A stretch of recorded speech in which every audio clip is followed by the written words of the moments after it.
Hello, it's Dr. Brian here, and I've got 5 things to say today that none of you want me to tell you. So stick around and I'll tell you what they are, because you're probably pretty keen to prove me wrong. Now, there's a concern we all have as big people that too much using phones and screens causes changes to your posture, and it's not good for you in the long term, and right now as well. So I wrote a blog because of the school holidays and current lockdown and not going back to school. There's too much time spent amusing ourselves using phones. Now, the grown-ups are often no better at this than the young people, and the younger people are often modelling what we big people do. So I looked at the research, and there's a lot of information that's out there in the public area, so worth just quickly condensing it into 5 key points. So I made myself a list because I sometimes forget what I want to say.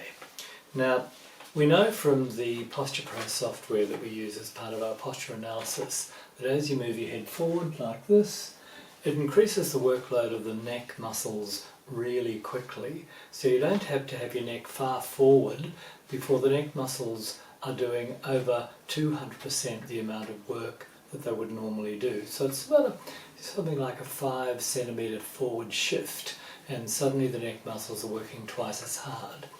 Now what that does often is it just creates a headache and neck pain and shoulder pain. So that's pretty debilitating, and it's the reason a lot of people come to see us.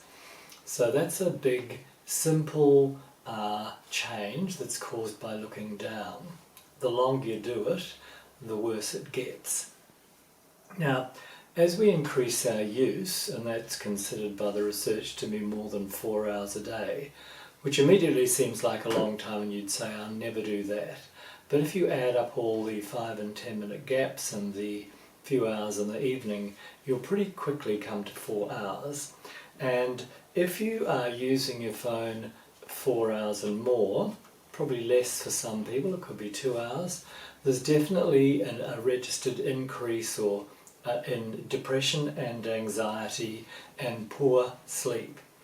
Now, when we don't sleep enough, that creates a raft of its own problems, and among them are depression and irritability.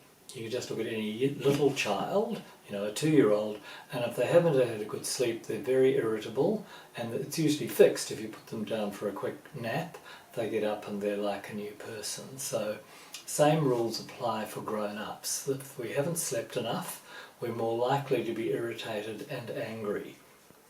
Now, a very important part for good sleep is that when you're young and growing, as anybody under 20 is in that category, very important that you have a longer time in deep sleep, around 2 hours, an hour to 2 hours a night, and that's when your body grows and changes.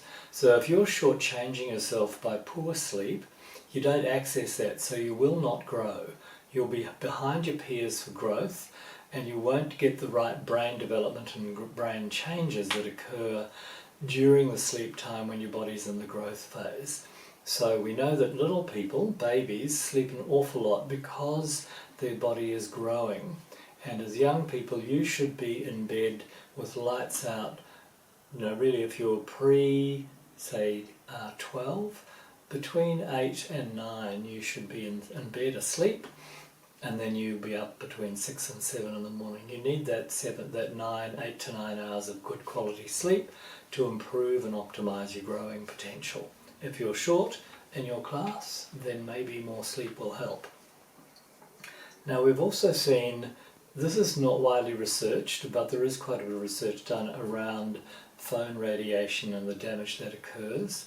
So quite a good study out of India, and they've found that increase in radiation, so that's the warmth you sometimes feel on the side of your head when you're on the phone for a while, that actually is highly associated with brain and ear cancer. So tumours of the auditory area, so they're often called acoustic neuromas, and you can look that up. You're already on the web, but please use a computer, not your phone. And you can see that there's an incidence that's actually more than just a mistake. It's actually statistically relevant that increased phone use is definitely associated with ear cancer and brain cancer. Associated also, there's an increase in anger, an increase in depression and anxiety, a change in heartbeat rhythms, and definitely an increase in headache. So all of these things are problems, and I do see young people with these concerns. I'm also concerned that often the understanding or the observation that young people are having trouble concentrating in class and keeping up and staying focused, and it's often diagnosed as a brain problem and an ADHD or ADD or whatever. I'm actually beginning to think that it's quite likely actually just insufficient good sleep, because there's too much brain stimulation from being on devices all day. So the brain is not actually able to switch off properly. The phone's by the bed, there's too much light in the room, there's too much distraction, and the radiation from the phone overnight near your bed will actually keep you awake. So you might want to do a trial, Mum and Dad might help you, where the phone is nowhere in your room at night. You don't need your phone overnight. You're not a fireman or a policeman or an ambulance driver. You don't need to be got up in the middle of the night for an emergency. So good sleep is the goal.